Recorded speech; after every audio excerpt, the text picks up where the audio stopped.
搬是搬回来了，吴曼玲却也把自己的心病搬进了大队部。这个心病就是闹鬼。前些日子因为住防震棚，大伙儿的日子过起来也就没那么精细，有事没事就喜欢坐在一起拉呱。夜深人静的，难免把话题扯到鬼上去了。这也是庄稼人的传统了，一边纳凉一边聊鬼，挺好的。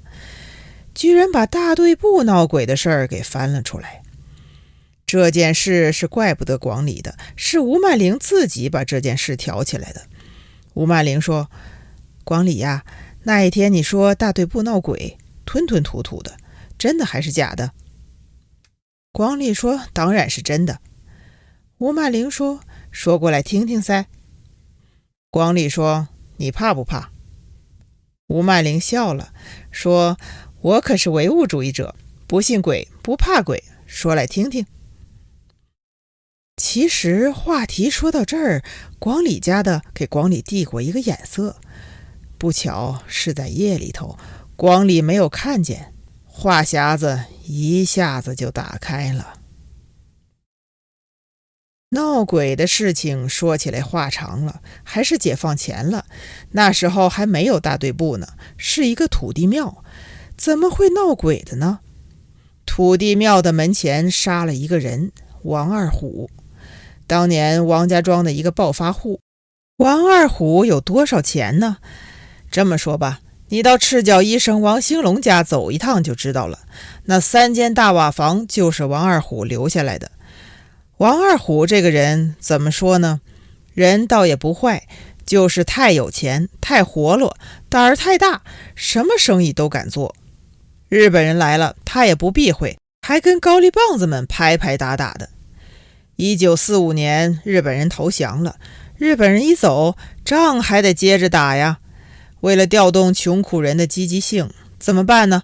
打土豪分田地，土改了，一土改，王二虎坏了。锄奸小分队得到了密报，王二虎原来是汉奸。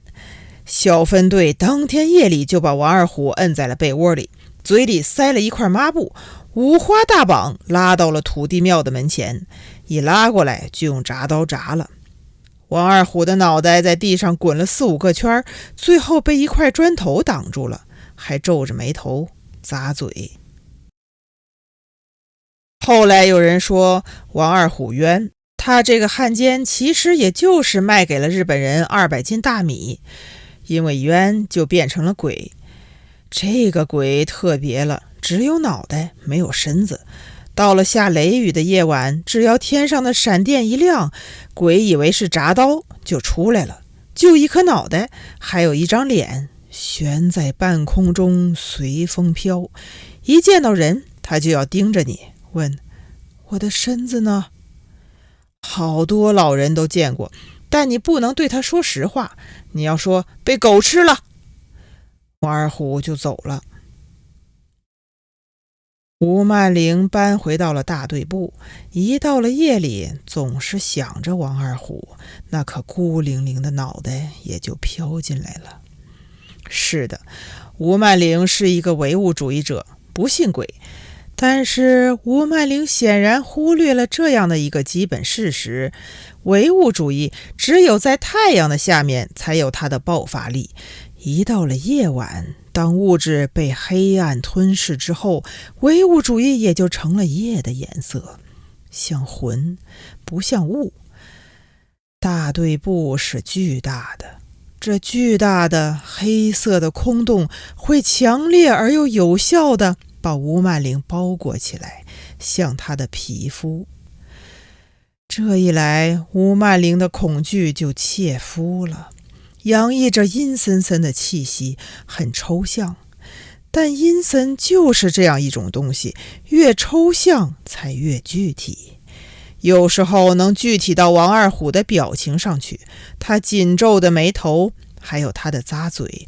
更加糟糕的是，大队部做过临时的仓库，存放过粮食，墙角的四周几乎全是老鼠洞，完全可以这么说，是绵延不断的老鼠洞支撑了大队部坚固的基础。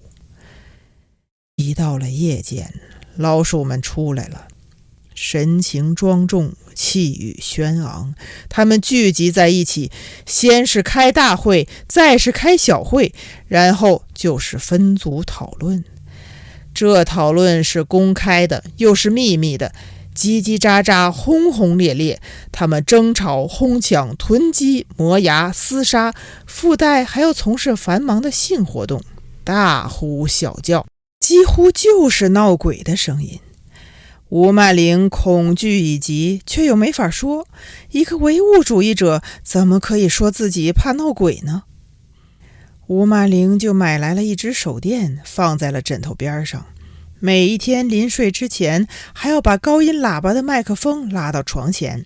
万一有什么风吹草动，吴曼玲就会立刻打开她的手电，同时打开高音喇叭的开关，对着麦克风大声地喊一声：“被狗吃了！”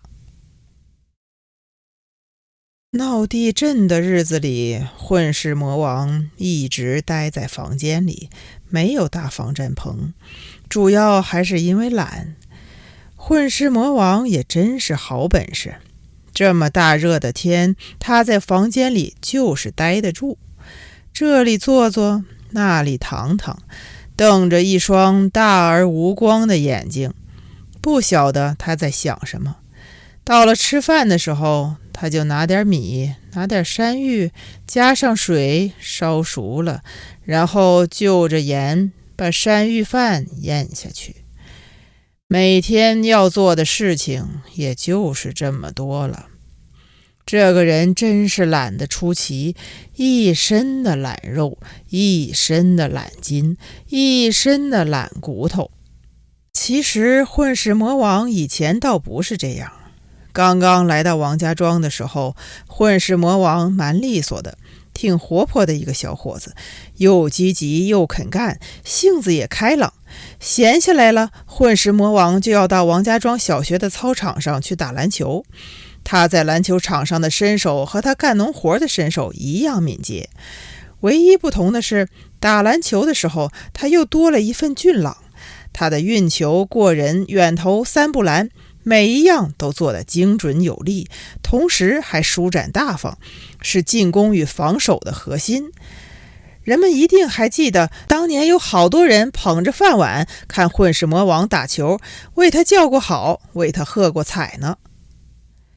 可是日复一日，月复一月，也就是1-2年的光景，小伙儿不行了，狐狸的尾巴露出来了，是个假鸡鸡。混世魔王不是在一个上午变成这样的，这里头有一个逐渐的过程，很漫长。总的来说，经过了长时间的量变，然后才有了质的蜕变。老话是这么说的：路遥知马力，日久见人心，一点都不假。日子长了，他这匹活蹦乱跳的小马驹儿终于变成了一头最懒的驴，做什么都磨叽，光知道混。社员群众的眼睛是雪亮的，给了他一个很不名誉的绰号——混世魔王。从现在的状况来看，混世魔王连一头驴都比不上，简直就是一只乌龟，一天到晚把自己缩在乌龟的壳子里，连脑袋都缩进去了。缩头乌龟，说的就是他。说起来，混世魔王也没有什么大的毛病，不沾烟酒，不偷鸡摸狗，不掉膀子，严重的作风问题他都没有。家庭出身也不算差，就是一门心思的懒混，做什么事情都要慢上好几个节拍。他的头发留得相当长，说起话来拖泥带水，想半天才能有一句，前不着村后不着店，走路也慢，脚后跟踢踢踏踏的，就好像2只脚后跟让鬼拽住了。这个人就连眨巴眼睛也慢，他眨巴眼睛可费劲了，你能够看见他先是无精打采的把眼睛闭起来，停当一会儿，再无精打采的睁开来。这样很不好，是瞧不起人的样子。最要命的还要数他的笑。他的笑很有特点，别人笑得嘎嘣脆，扬起脖子哈哈哈几下完事儿了。他呢，蔫不拉几，也没有什么声音，就那么不声不响地把笑容挂在脸上，胸口一抖一抖的，话题都转到别的地方去了。再来看看混世魔王吧，他的笑容还挂在嘴角，吊在那儿。由于时间太长，那就不再是笑，凭空就有了怀疑的意味，甚至还有挖苦和讥讽的歹毒，容易使人多心，总觉得拖欠了他什么。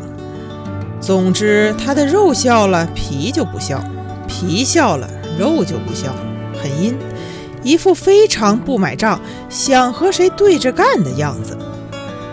王家庄的人最看不惯的就是这号人的阴，一天到晚藏着天大的心机。你这是对谁呢？谁对不起你了？谁还亏待你了？没有啊。这样的人不要指望别人对他有什么好，说话留半句，阴阳怪气，慢慢吞吞，要死不活，都是致命的毛病。这些毛病混世魔王都有，尤其和吴曼玲一比较，显著了，格外的招眼。你说说，还让广大贫下中农怎么喜欢他？王家庄的人不喜欢混世魔王，他自己也知道，这一来他的群众基础就出了问题，变得很薄弱。不来往了，那就不来往吧。闷得无聊，干什么呢？吹口琴，天天吹，两只嘴角都让口琴磨出茧子来了。你说一个破马蜂窝，你一天到晚塞在嘴里做什么？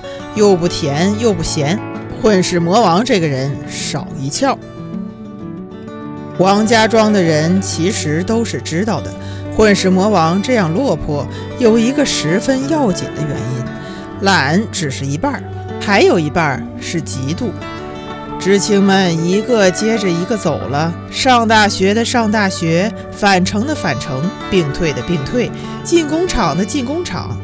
他倒好，走不掉。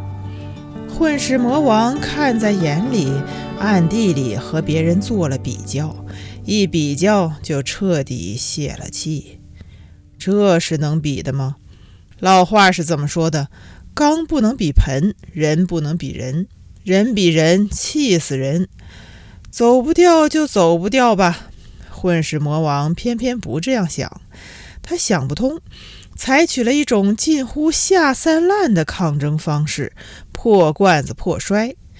那你就摔吧。王家庄是一个广阔的天地，这么大的地方，还怕你摔一个破罐子不成？你吓唬谁呢？天底下所有的人都知道一个简单的道理，越是破罐子，你还越是不能破摔，你一摔碎得更彻底，稀里哗啦的散得一地，等你再想捡起来，你就凑不了一个整，不是这里缺一角，就是那里豁一边。混世魔王就是不懂得这一点，吃山芋都不晓得从哪里扒皮儿，你还摔呢，找死啊！混世魔王就是觉得亏，走不掉也就算了，最关键的是和别人比起来，他的苦头并没有少吃。刚刚来到王家庄的那会儿，混世魔王可以说是下了血本，那哪里叫干活，简直就是拼性命。为什么呢？就是为了落得一个表现。知青们对表现这个东西是有标准的，那就是看谁更不要命，看谁拿自己的身子骨更不当东西。谁敢作践他，敢把他往死里整，谁才算有了表现。那阵子混世魔王吃苦头吃大了，有一句口号是怎么说的？要问累不累，想想革命老前辈；要问苦不苦，想想红军2万5。老前辈还有2万5，他们是一个标志，一个尺度，一个永远也没有极限的极限。这个极限不是空的，有诗为证：下定决心，不怕牺牲，排除万难去争取胜利。什么叫不怕牺牲？人只有活着才能够不怕牺牲。反过来说，只要你还有一口气儿，你就不能叫不怕牺牲，你都有努力和提高的余地。混世魔王的不怕牺牲可以用惨烈去形容。2年多一点儿，他的胃就坏了，而关节也坏了。混世魔王这样卖命，这样出风头，却没有瞒得过吴曼玲。有一点，吴曼玲看得还是很准的。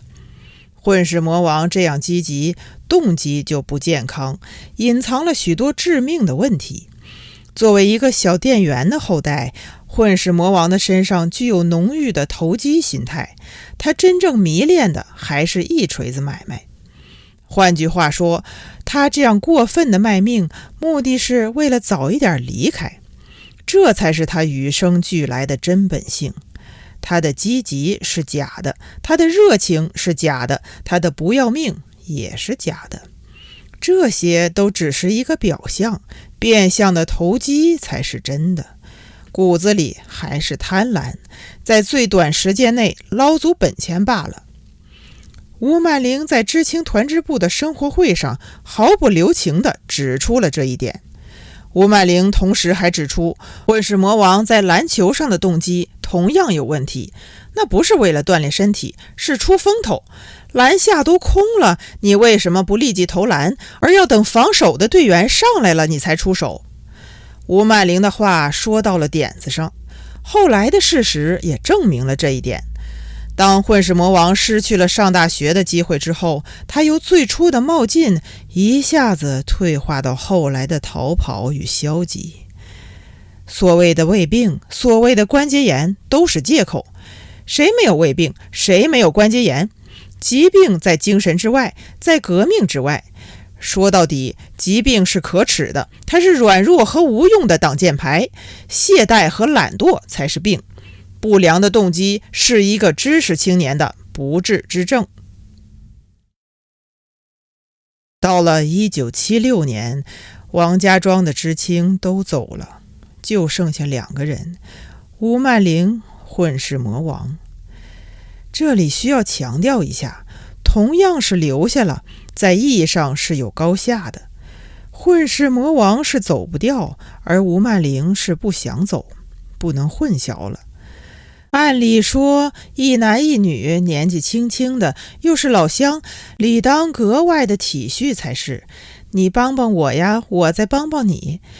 然而不是面和心不和的，当然是混世魔王不是他娘的东西。而吴曼玲一当上村支书，2个人的关系急剧的恶化，无急眼了，居然发展到撞破了鼻子都不说话的地步。话也得说回来，小吴这个人没什么挑剔的，对谁都让3分，可就是对这个知青老乡寸土不让。要是细说起来，吴曼玲当上了村支书，混世魔王虽说嫉妒，私下里还是挺高兴的，他看到了希望。混世魔王偷偷摸摸地给自己算过一笔账：下一次再有什么机会，吴曼玲已经是村支书了，她是王家庄的核心力量，自然不能走，剩下来的除了自己再也找不到第2个了。混世魔王前几次没走成，问题出在群众基础上，但是那只是个漂亮的借口，根子还在支部那儿。现在吴曼玲是支书了，再怎么说终究是自己人，顺水的人情他一定会做的。所以综合起来看，混世魔王的形势是利大于弊了，正朝着越来越好的方向发展。机会说来就来，吴曼玲当上支部书记不久，兴化县中保公社的砖瓦厂招工了。混世魔王用书面的形式正式提出了请求，他要到公社的砖瓦厂去当工人。吴曼玲拦住了，没有签字，不同意。吴曼玲是一个爽直的人，没有找任何借口，一针见血，不同意。他在支部大会上说，问题的关键是混世魔王知不知道什么叫砖头，什么叫瓦？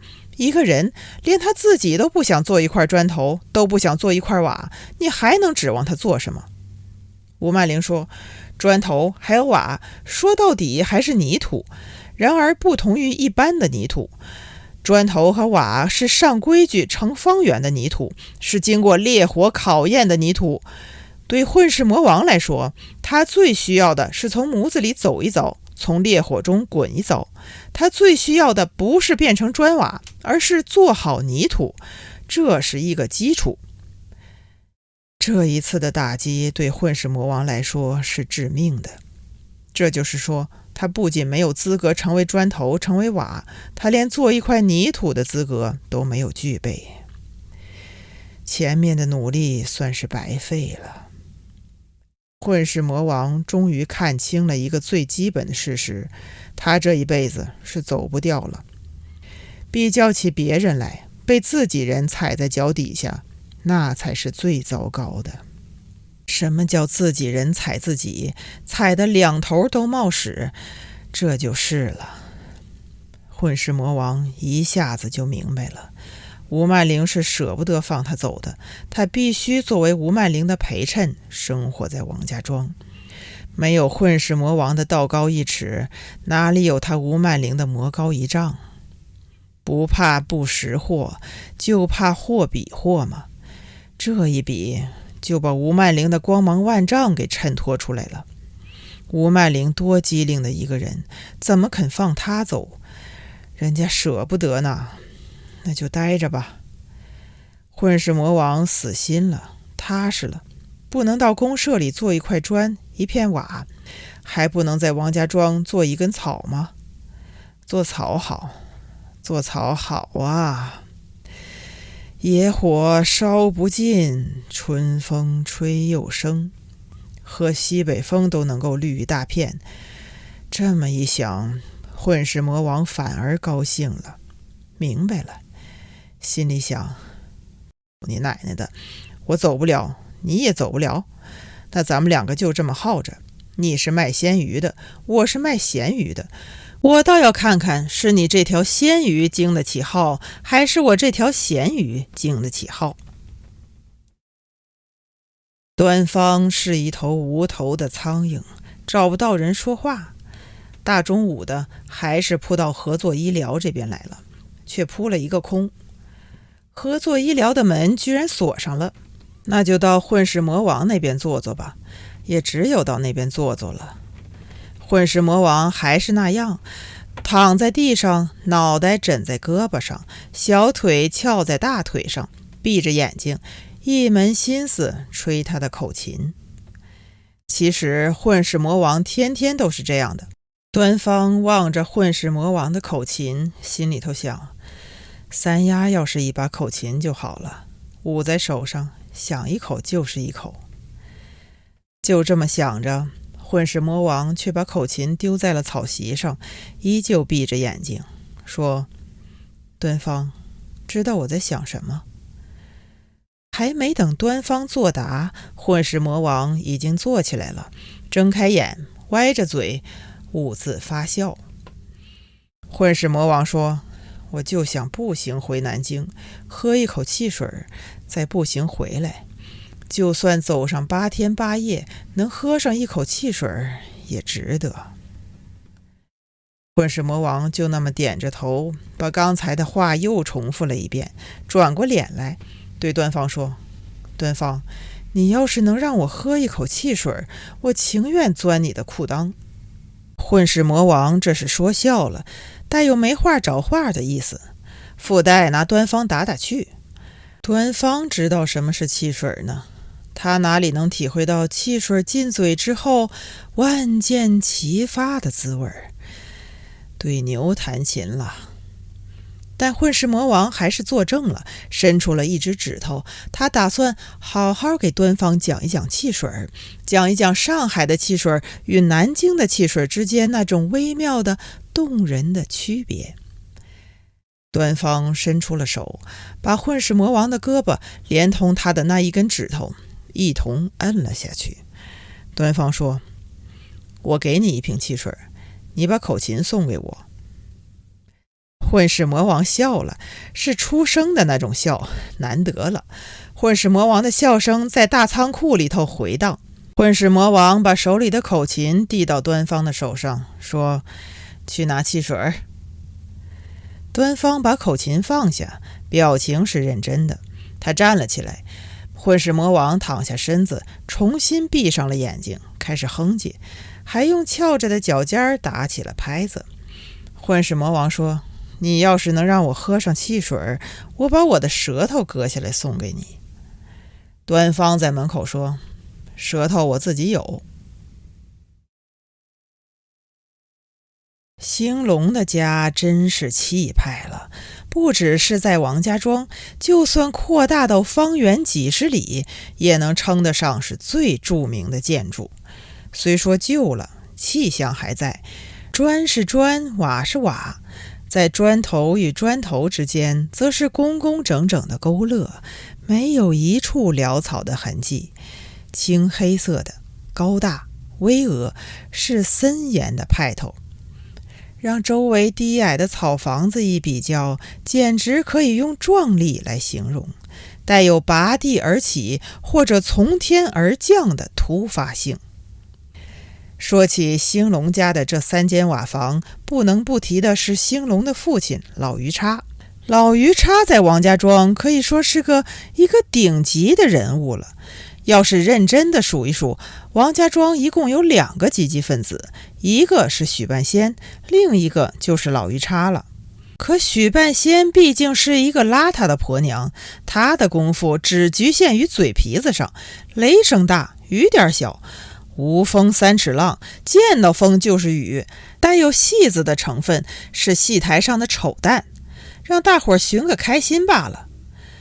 老于叉则不一样，老于叉彪悍，具有中流砥柱的力量，无论有什么事，他一声不吭，却能冲在最前面，这就是榜样和示范的作用了。不过这个榜样是蛮横的，动嘴动不过人家就动手，动手动不过人家就动棍子，动棍子动不过人家就动刀子。所以说这个榜样具有无比的坚固性和侵略性，霸道硬撑，而他的积极不是心血来潮的，有一搭没一搭的，他的积极有非常完整和清晰的脉络。土改、镇反、统购统销、互助组、初级社、高级社、人民公社、四清、文化大革命，样样都冲在前面，每一步都站在风口浪尖上。所以说土改之后，解放区抗日民主政府把王二虎的3间大瓦房讲给了老于叉，眼光很准了。老于叉在土改之后住进了大瓦房，得到了鼓舞，愈加积极了。老于叉没有做过1天的村干部，然而谁也不能否认，老于叉永远是特殊的，他过去、现在和将来永远是王家庄最高级的社员。端方来到兴隆家的门口，他要向兴隆要一瓶汽水，兴隆会给他这个面子的。当然，端方绝对不会把兴隆会做汽水这样的秘密告诉混世魔王，这个秘密还是要守的。烈日当头，兴隆家的大门却是紧闭的，和合作医疗一个样。端方侧过头去，听了一会儿，天井里没有一点动静。端方推了一把，没推开。这个就奇怪了，大白天的拴上门做什么呢？端方就伸出手去，在门板的大铁环上用力地拍打。王二虎当初砌这3间大瓦房的时候，实在是考究，仅仅从门板的大铁环上就能够感觉出来了。加上大门上整整齐齐的半圆形的门钉，兴隆家的大门是那样的巴适，一副有恃无恐的样子。兴隆从门缝的中间露出了半个脑袋，脸上的神情看起来相当的凝重，家里头好像发生什么要紧的事了。端方是一个知趣的人，要是换了平时，端方也许就不进去了。然而端方的心思都在那把口琴上，还是侧着身子挤了进去。过了天井，进了堂屋，端方才知道自己冒失了。兴隆的家里真的出了大事，堂屋里头全是人，闷着头。条台上燃了2炷香，屋子里全是烟雾，闻得出来刚刚画过纸钱，是匆匆做过法事的样子。端方已经进来了，只能堆上笑，对着兴隆的母亲、哥哥、嫂子们点头，算是招呼过了。端方注意到兴隆的父亲老于叉正躺在床上，头上缠满了绷带，鼻孔里全是粗气。端方小声问：怎么回事？兴隆把端方拉到了一边，不说话，却把嘴巴对着屋梁上歪了歪。端方仰起头，看见屋梁上还吊着半截子麻绳，另外的半截子放在了条台上，用红色的头绳扎起来了。端方的目光把老鱼叉、悬梁、麻绳和条台看了一遍，晓得了。老鱼叉想寻死，上吊了，被人从屋梁上割了下来，摔破了脑袋。端方的嘴里倒吸了一口气，嘶了一声，纳闷了，老鱼叉怎么会上吊的呢？这太不可思议了。上吊是女人的事，只有最没有用的怨妇被人欺负了，找不到说理的地方，才会把自己吊在枝桠上，让风吹起衣角，让头发洒满了面庞，让无助的3寸金莲在空中摇荡。老于叉这样火烈的人，就是死，除了寿终正寝，他只能死在刀山上，死在火海里，他再也不能死在屋梁上啊！是被谁欺负了？在王家庄，只有老于叉这个高级社员欺负别人的份儿，谁还有胆子欺负老于叉？没这个说法，不能够啊！怎么会的呢？端方不相信，低声说：哪个晓得，已经是2回了。兴隆忧心忡忡地说：究竟为什么？平白无故的，老爷子没这么软过，问问他呢。问过，兴隆说，他不说，什么都不说。兴隆拧着眉毛，抬起头说：你也不能撬他的嘴。端方说：那也是。老于叉躺在床上，很粗的进气、出气，看起来性命不会有什么问题了。兴隆突然想起来了，问：你找我有事的吧？端方说：哪儿？没事，想和你说说话，看你不在那边，就过来了。屋子里热得很，也挤得很。端方觉得自己碍眼了，人家家里出了这么大的事儿，自己是一个外人，塞在这里总归不好。端方就顺着次序对着一屋子的人点头告辞了。兴隆一直把他送到天井的门口，关照说：端方，这件事在外面就不说了。端方拍了拍兴隆的肩膀，替兴隆把门关了，听见兴隆拴上了。端方没有从原来的道路回去，而是绕了一小段，主要是想把混世魔王绕开去。一瓶汽水是没有问题的，可这会儿遇上就尴尬了。没想到这一绕，反而绕出麻烦来了。在狭长的巷子口，端方看见对面走过来一个人，是三丫他妈，是孔素贞。端方想避开，来不及了，只能硬着头皮顶上去。端方想，他也不一定知道的吧。其实孔素贞的这一头也已经看见端方了，蛮别扭的，蛮难办的，主要是话没法说。没法说那就不说，装看不见吧，也还是蛮别扭的。巷子实在是太窄了些，两个人各怀着各的心思，在又窄又长的巷子里越来越近，越来越近了。孔素贞反倒是打定主意了，自己好歹是长辈，不开口也是情有可原的。就这么一路走过去，跟端方又有什么好说的？孔素贞目不斜视，一张脸早已经涨得通红。两个人的距离眼见的就剩下4、5步了，端方却停下了脚步，说：“大姨。”这一声大姨有理了，却也古怪了，格外的突兀，反而把孔素贞吓了一大跳。以孔素贞的年纪做端方的大姨绰绰有余了，但是以她的身份不敢当。这一声同样吓了端方自己一大跳。端方从来没有用这样亲热的语气和别人打过招呼，更不用说是对孔素贞了，完全是脱口而出。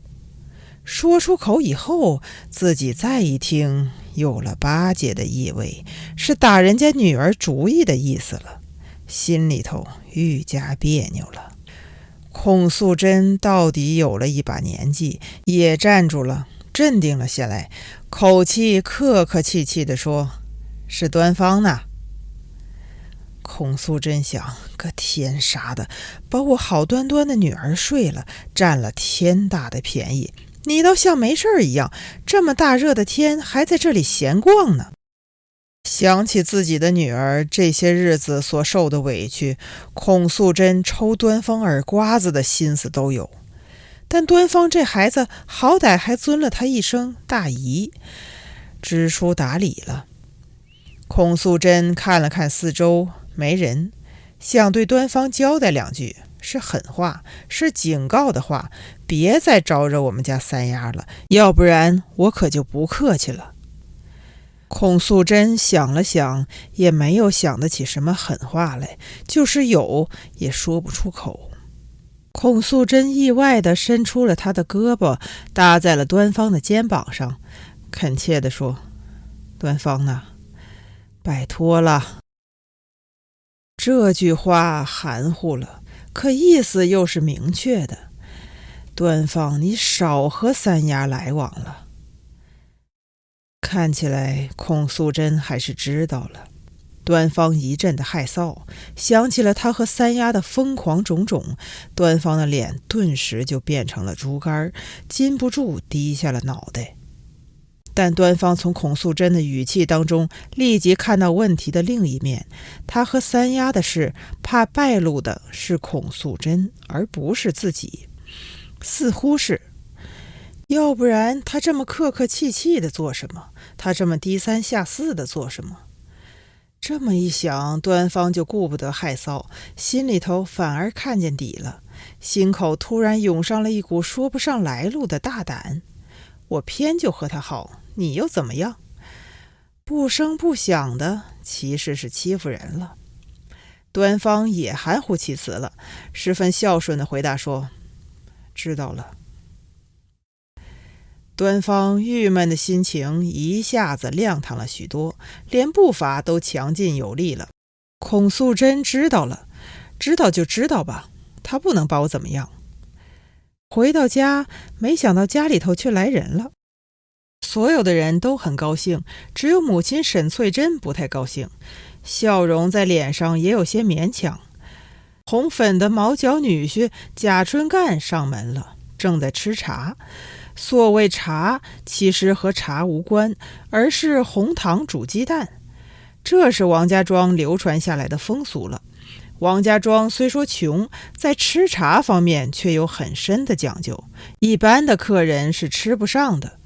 也正因为穷，吃茶自然成了招待客人的最高礼遇，是天大的脸面。这里头还有一些细小的，却又是严格的规格，主要体现在鸡蛋的用量上。如果是最尊贵的客人，7个鸡蛋；比较珍贵呢，5个；至于一般性的，则最少也不能低于3个，否则就不能叫吃茶了。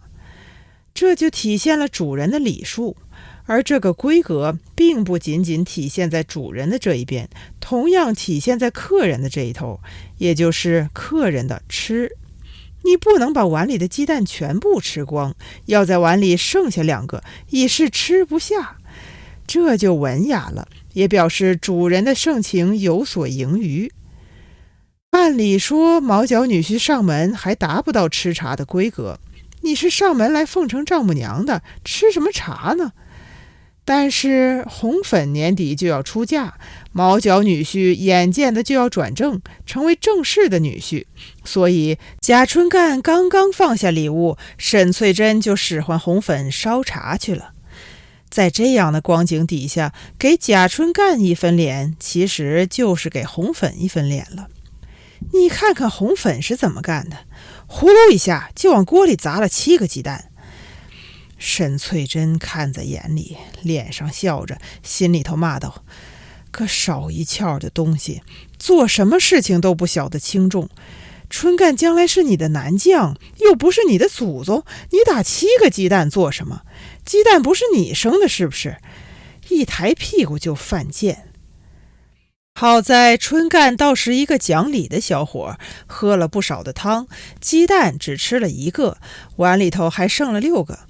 沈翠珍很热情地劝道：吃哉吃哉。春干拿出3个碗，2个拨给了网子，2个送给了端正。端正和网子显然已经等了半天，这会儿心满意足了，端着碗走进了厨房。春干原打算把最后的2只鸡蛋留给沈翠珍的，红粉已经端过去了。沈翠珍最气的就是这一点，你等春干把碗端过来，我沈翠珍自然会递到你红粉的手上，虽然是个假动作，看上去多么其乐融融。你倒好，也不怕人家笑话。你慢点吃，别噎住了。还打7个鸡蛋，反正这个家也不是你的了，你就糟践吧，你就。春干和端芳2年没见面了，一进门，春干吓了一大跳。他记忆里的端芳还是一个瘦精精的少年，一转眼已经变得这样了，又粗又壮，完完全全是一个大男将了。端芳和春干相互点了点头，笑笑，算是招呼过了。春干却拿了一条长凳，和端芳并着肩坐了，掏出香烟了，敬上，又替端芳点好了。可不要小看了这个小小的细节，它体现了春干过人的精明之处。春干的那一双小眼睛机灵着呢。端芳一进门，春干就察觉出来了，这个家已经完成了改朝换代，王存良早就软了，端芳才更像这个家的主人。他说话的表情和腔调在那儿呢。按理说端芳将来要喊他姐夫的，他在端芳的面前还要尊贵一些。然而春干知道，只要红粉过了门，他端芳就是娘舅了。娘舅最大，放在哪里都是他尊贵。还有一点最重要了，作为娘舅，红粉出嫁的那一天要靠端芳捏锁。什么叫捏锁呢？简单的说，是当地的风俗。新嫁娘离开娘家的最后关头，箱子上要挂上一把锁，开着的。等新郎官所有的关节都打通了，做娘舅的才会站出来把那把锁捏上。这一捏才是最后的通行证，新娘子才是你的，否则新郎官的当天夜里免不了要放空炮。端芳可是一个关键的人物呢。这么一想，春干捏了捏端芳的胳膊，受了惊吓似的，神经兮兮地说：你真结实。端芳说：哪里？